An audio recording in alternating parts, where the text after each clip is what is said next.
What's up everybody, and welcome back to another installment of Bodybuilding 101, Bodybuilding Basics. We've obviously already touched on protein, so we're going to touch on carbohydrates now.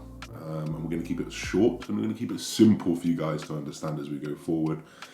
So you guys can get a good understanding of carbohydrates, how you can utilize them, and the best port of call essentially. So first of all, carbohydrates or glycogen is the most readily available source of energy that we have in the body, especially when we're working anaerobically in the gym, working over an extended period of time. You will need that glycogen demand, you will need those carbohydrates. Not only that, but using carbohydrates within a well-balanced diet also acts as quite protein sparing. So obviously as bodybuilders, as people looking to gain muscle, we are looking to utilize that protein as much as we can. So if we were to have a much lower carbohydrate diet, you'd be a little bit less protein sparing. You'd have to use some of that protein as actual energy, which of course we want to try and direct towards muscle building and growth and repair. It's not black and white like that. It's not a case of you hit X amount of carbohydrates, you then lose your protein. But just know that having more carbohydrates tends to be a little bit more protein sparing. I think another thing to note about carbohydrates is that generally, if you were to take them face value, you probably get a little bit more micronutrition from carbohydrates. I'm thinking about fruit, I'm thinking about vegetables, I'm thinking about fiber. So they're very, very important to consider. We're not just talking about potato and rice. We're talking about the things that are micronutrient dense. So they're kind of essential, really. And you should be getting a wide spectrum of carbohydrates within your diet. That goes from complex carbs like sweet potato to even simple ones like fruit, because we know that fruit's going to absorb really, really quickly. So we've got to understand our micronutrient profiles here and understand that getting a good wide balance of these is probably going to be better for you. In terms of how much carbohydrates should you be eating, it really comes into consideration of your total calorie goal.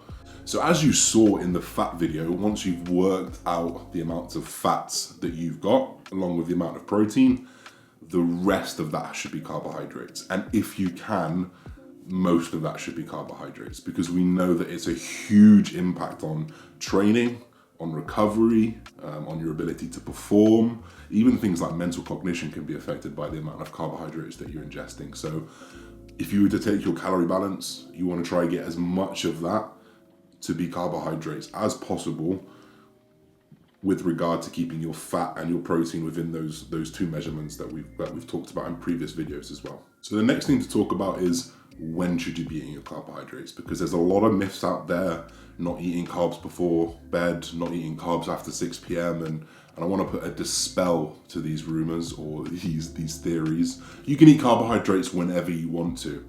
The only thing that you need to consider is performance. And as people trying to perform, as people trying to bodybuild, we want to be focused on that window of opportunity to encourage better performance. That means that you should be probably having some carbohydrates before your workout. That means that potentially you could be having some intra-workout carbohydrates as well, because we know the combination of a simple EAA and a simple carbohydrate to absorb can mitigate some of that muscle protein breakdown, as we talked about in the protein video. And then potentially looking at that window of opportunity post-workout. So we know that post-workout you have this upregulation of GULT4, and for me it just makes sense to meet that demand. You have more glucose transporter enzymes, so you have a bigger ability to absorb more carbohydrates.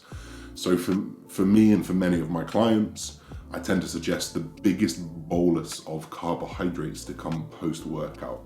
Let's say you've got 500 carbs in a day, you could probably go up to 200 carbs in that post-workout to try and maximize that upregulation of that enzyme that we talk about. I think one more to consider about pre, intra, and post-workout is whether you're training fasted or not. If you are training fasted, i.e. with no food before you work out, maybe you've got to get up at 5 a.m. and train, maybe you've got to get up before work, etc., etc. I would just make sure that before you go to bed, you've had a pretty decent carbohydrate meal. Carbohydrates have that unique ability to store in the body, which is really, really cool. They can just fill up the muscle, and when the muscle needs it, it will use it and essentially shrink it. So we've got to constantly be in that process of just feeding the demand when it's there. So if you are Training fasted, I'd recommend a meal before. If you're not training fasted, just having carbohydrates before. So once we've established our pre, intra, and post-workout nutrition, really it just becomes about preference and building out the rest of your calories, your carbohydrates throughout the day. I personally would recommend frequent loads of carbohydrates. Just if the demand is there, you can load into it if you need to.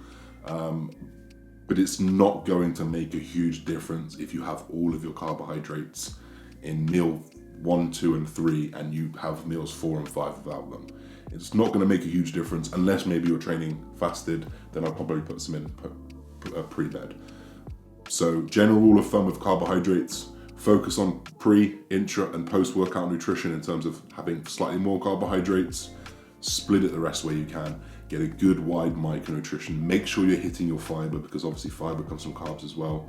And that's going to be it. Hope you guys enjoyed this one. We'll be back very soon. Peace, everybody.